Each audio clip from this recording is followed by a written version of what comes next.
Episode of living in my parents' basement till I saw a $10,000 painting. So we're getting started with the first level of oil, first layer of oil in this specific cowboy painting. And for the rest of the week, these cowboy paintings, these Western paintings, this will be all I'm focused on. So this weekend, I'll be at an art market in Atlanta.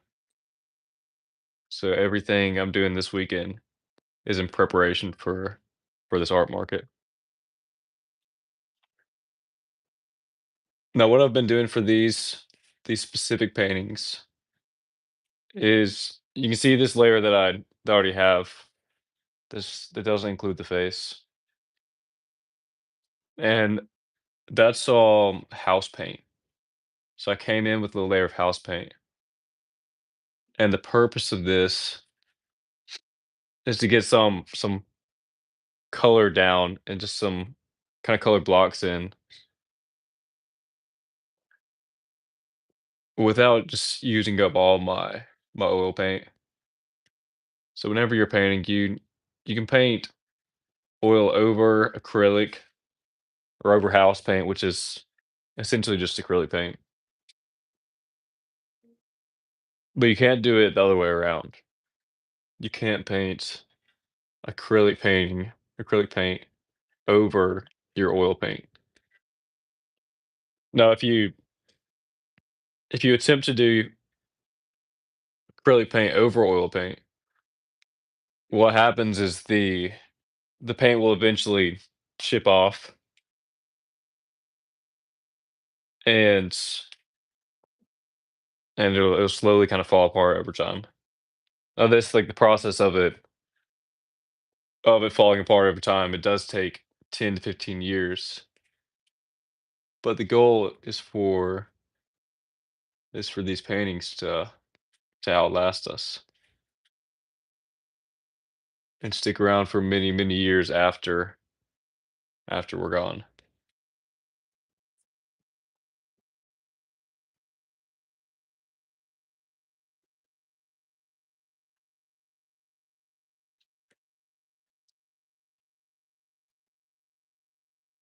So the style I've been focused on recently, I start off with kind of a color blocking of these portraits. For one, color blocking with the house paint, but then when I'm going in with the oil,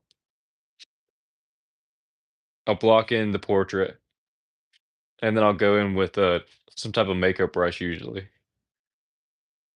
and I'll smooth everything out and create those seamless transitions.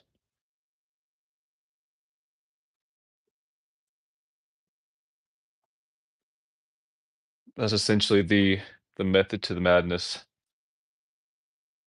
that I've been currently focused on.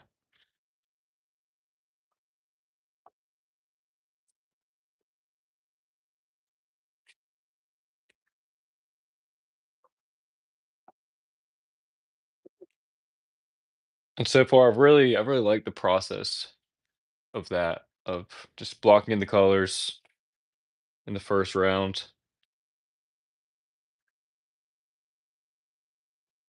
smoothing everything out, making everything run into everything,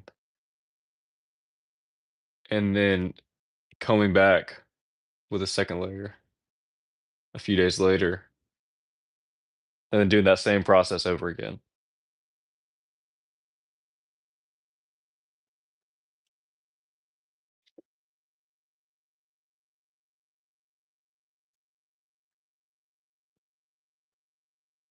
No, I almost always work in layers like that.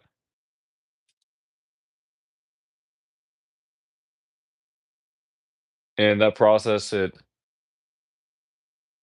tends to make it a little less stressful for me when I know that I can paint over any mistakes I make on that first that first layer. It keeps me from making the painting too precious in my mind. I know it's just a rough draft essentially. In keeping that kind of mindset, it usually lets me paint a little more freely, and I don't get as bogged down in the details. There have been times in the past where it's very easy just to get caught up and get stuck in the details that don't really matter too much.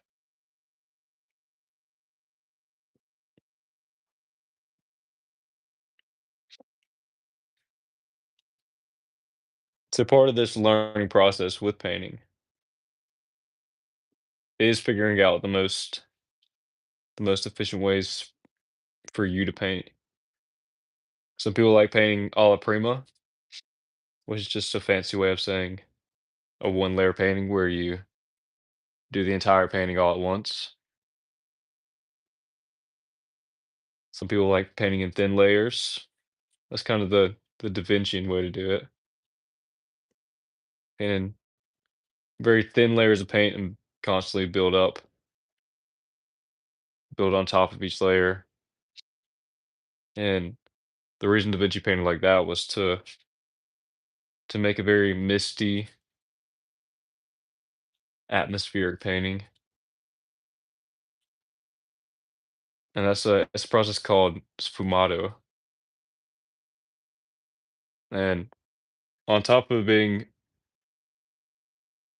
a way a way of painting, Da Vinci also saw that as, in some regards, a way of life that everything is uncertain and everything runs into everything, everything's connected, and learning to kind of live in that mist, live in that uncertainty is a huge way to live an overall more fulfilled and happier life. So right now I'm reading this book about Da Vinci, and it talks about that some. It goes through all the different philosophies of Da Vinci,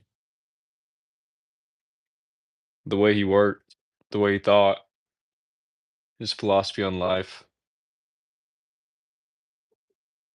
And more than anything, what I've realized with Da Vinci when it comes to his life philosophy is that the most important thing to him was being well-rounded and realizing that everything is connected.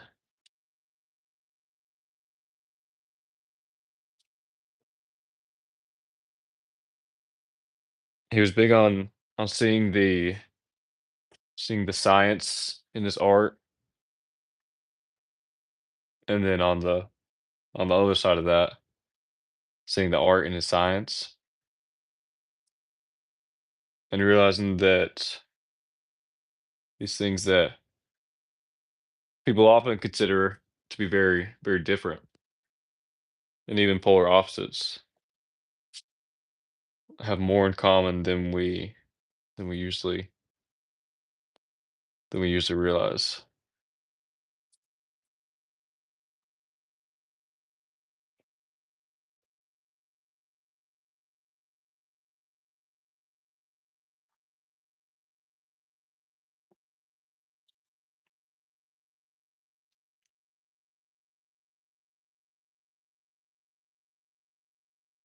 And it's interesting that he focused on that heavily in his personal life, and he focused on that with everything he studied. Is that finding how everything's connected, and we saw how it tied into his paintings. with such soft transitions and a focus on making sure that everything runs into everything.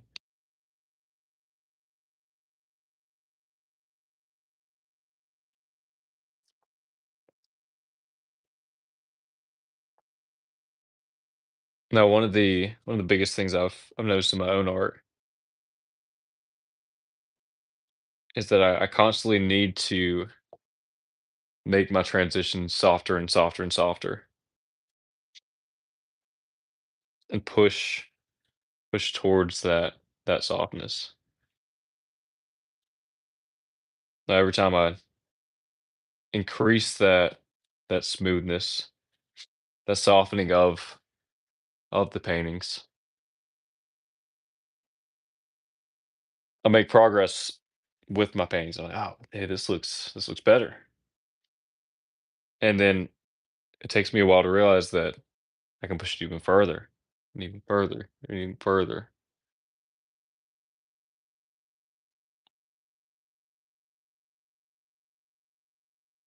And all of my, or a good bit of my favorite artists, they push that smoothness, those soft transitions to the absolute max.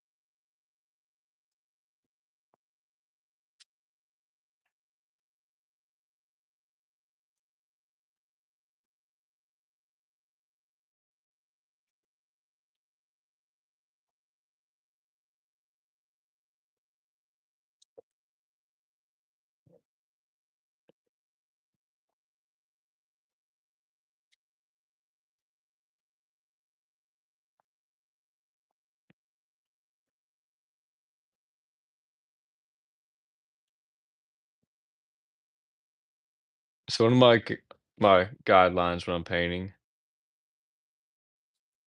is to always paint from dark to light. Now this is something that I didn't do for all the years I was in college. I look back and I regret not taking this advice more seriously when it was given to me at the time. I was never really told the reason that you do paint dark to light, so I never really put too much thought into it, and thought it was more of a preference of the teacher, more so than something technical that was gonna improve my paintings. Now, there's a few reasons, especially with oil painting, that you wanna paint dark to light, and it's never a rule, but it can be helpful. So the reason you wanna paint dark to light is that the dark oil paint colors, like your ivory blacks and your transparent red oxides and your ultramarine blues, these colors they're more transparent and they're thinner than the light colors. And on the other side of that, your titanium whites and your cadmium reds, these are thicker, more opaque paints. So it's much easier to paint the light on top of the dark compared to painting some dark on top of the light.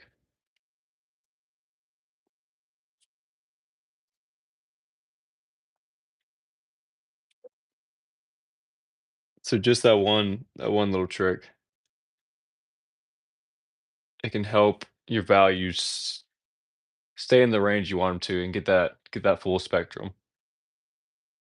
Now if you say in the most extreme way, had pure white paint down, a full canvas of pure white paint. If you try to put black paint on top of that, it's just gonna it's gonna blend right into that white paint. It's so thin that it doesn't hold its own weight on top of that white paint. When on the other hand, if you put the white paint on top of the black paint, its strong opacity will kind of help it to keep its color,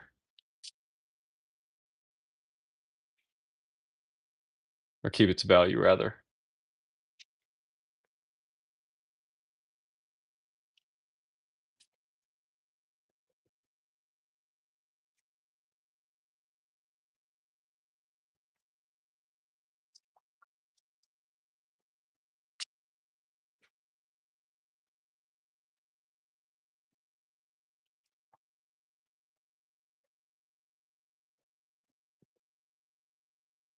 We can see the Cowboys coming along now,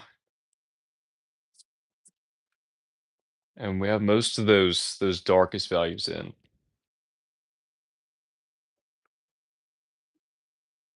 Now, one of the main reasons I enjoy painting in layers, like I mentioned, is that the painting process, it becomes a push and pull, and it evolves a little more with each layer. So in the first layer, sometimes it's hard to really see your values because you don't have much to compare them to. Now, once you get a layer of paint down, and once you do have those kind of anchor points to compare your values to, things can sometimes get a little simpler.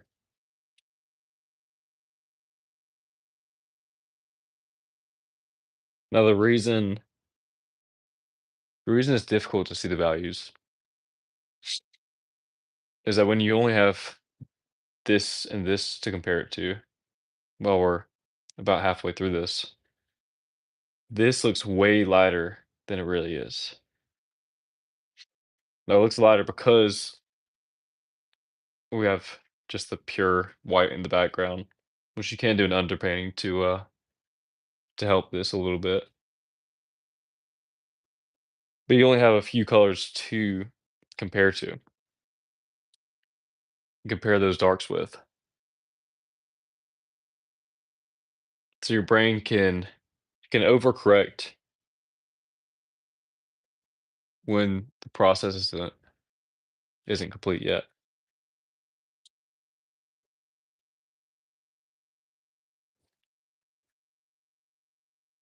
And then you'll see when I finish this up, I finish up this first layer, that it's easier to really understand those transition colors.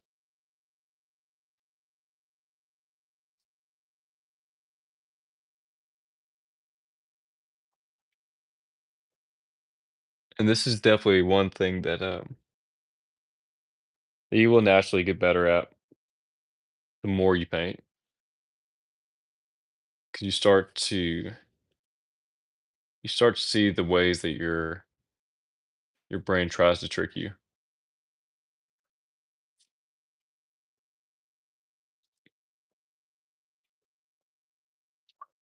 and you'll pretty often still make the same mistakes. But the more you paint, the fewer the fewer big mistakes you run into, and the more you equipped you are, the more equipped you are to overcome those mistakes.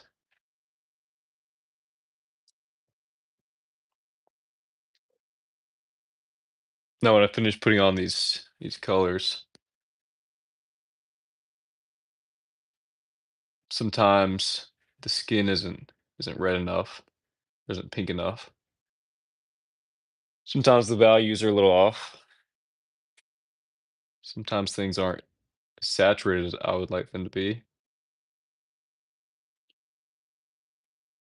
or sometimes they're too saturated. So then whenever I let that first layer dry, I come back in and I fix those issues.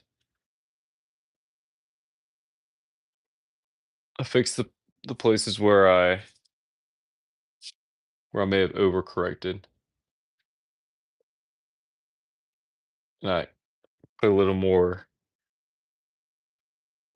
depth in the places that I might have undercorrected, I guess you could say, or underemphasized the transition.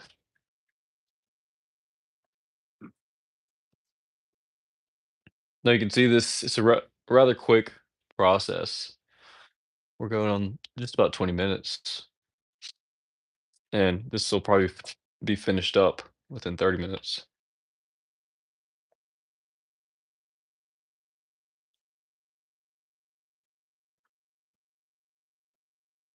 So I recommend, especially if you're earlier on in your painting journey, you could say,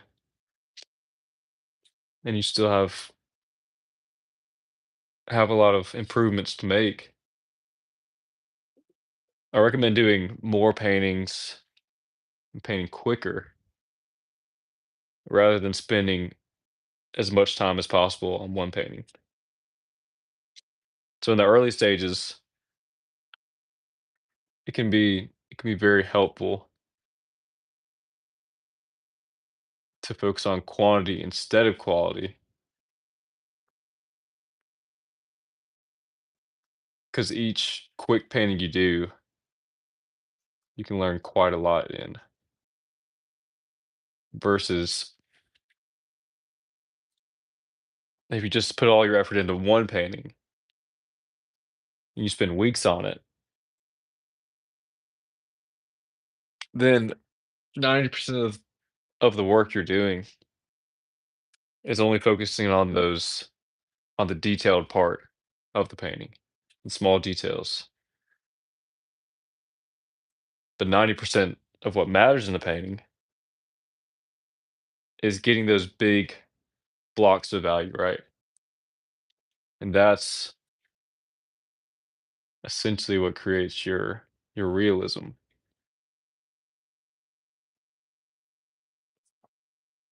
So sometimes, most of the time, the first 10 to 20% of your painting, that first layer, that first part of covering the canvas, the first 20% holds about 80% of the weight in whether or not your painting looks realistic or not. Now, when we focus on the 20% that makes up the 80%. We call this an 80, no, yeah, we call this an 80/20 analysis. And understanding an 80/20 analysis, it gives us a better idea of what's important and what's more trivial and more time consuming. Now, obviously, we want to focus on what's important. We don't want to spend the majority of our time on the trivial things. And I think we can all relatively agree on that.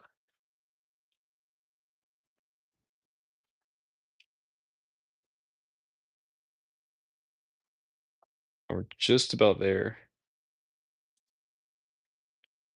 Just have to paint in this ear and then a little highlight on the nose.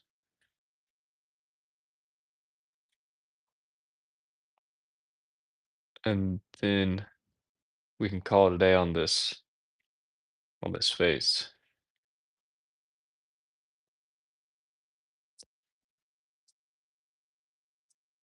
Now, personally, with this new painting series,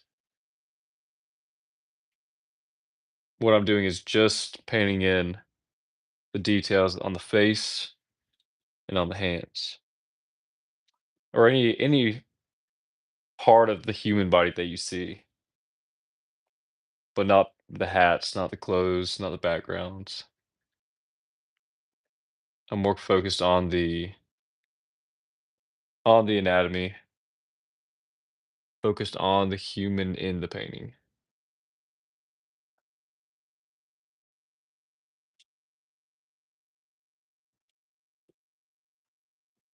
Now, so going back to what we mentioned earlier about having the highlights, about painting your lights over your darks. Here's a great example of why that is. So right here, when I go in with this highlight, this very light paint is gonna hold its body relatively well. It's gonna hold that thickness. And even here when I'm painting right over the paint,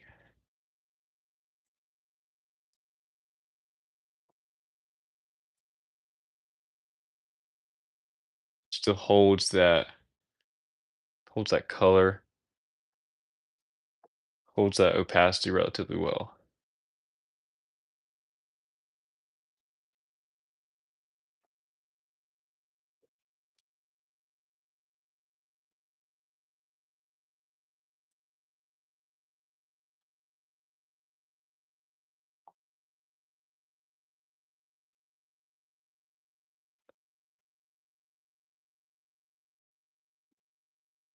And that right there is essentially everything for the block in. And what I'll show you next is my favorite part of the process.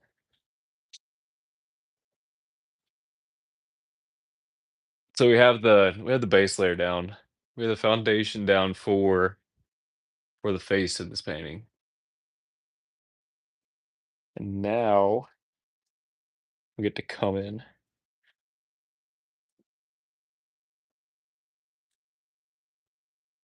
and we get to act like we're Da Vinci and remember what he says. And we're gonna make everything run into everything. I'm gonna take this makeup brush, and that one's a little stiff right now. Let me get a softer one.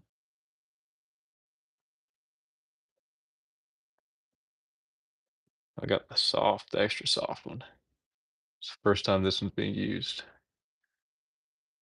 And we can see very quickly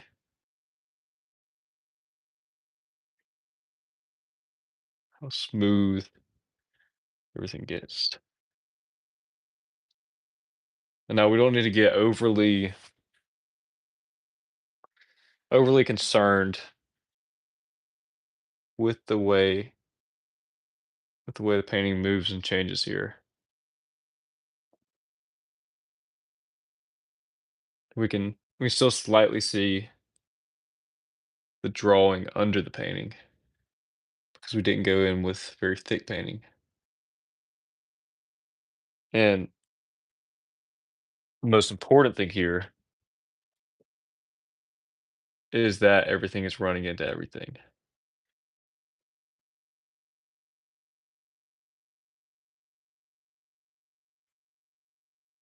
Now, if we want to get a little more precise, we could be a little more delicate with those brush strokes. And we're almost using this makeup brush as, as a way to mold the different parts of the face.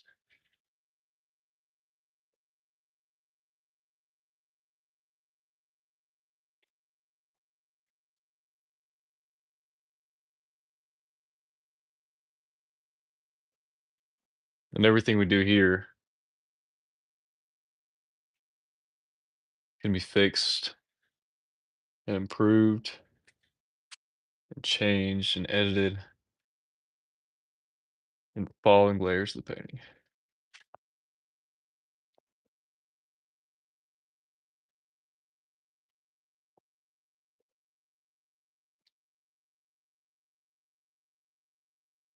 If you can get to a point with your paintings where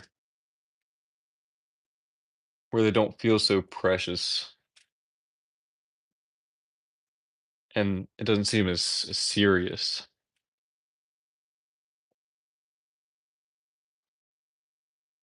then your paintings often come together a little more freely. Whenever in the past I've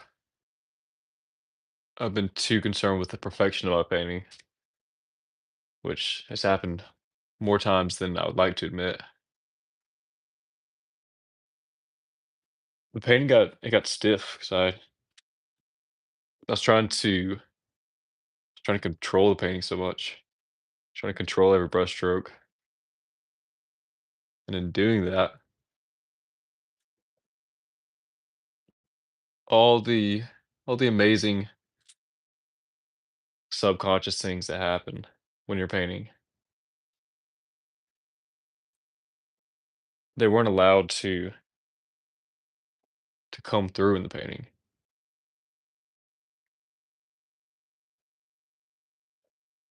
Most of my best work is done whenever I'm somewhat distracted, just slightly distracted enough to allow any thoughts that are happening in the background to kind of be silenced just a little bit. And this cuts down on the overthinking that can happen so often while painting.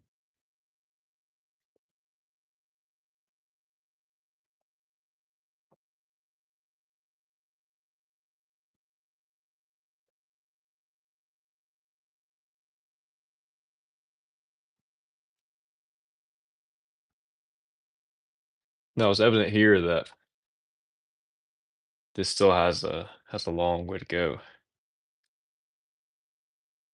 because I painted in everything, and in some ways I destroyed it. But in that destruction, in that level of messing up whatever I'd spent the time to create, I created a stronger foundation for the next level of the creation.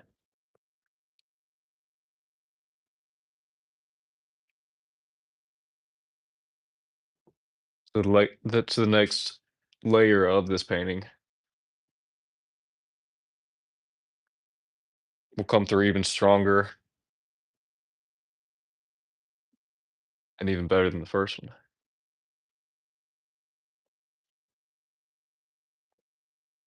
So that is it for now, and I'll be back in the coming days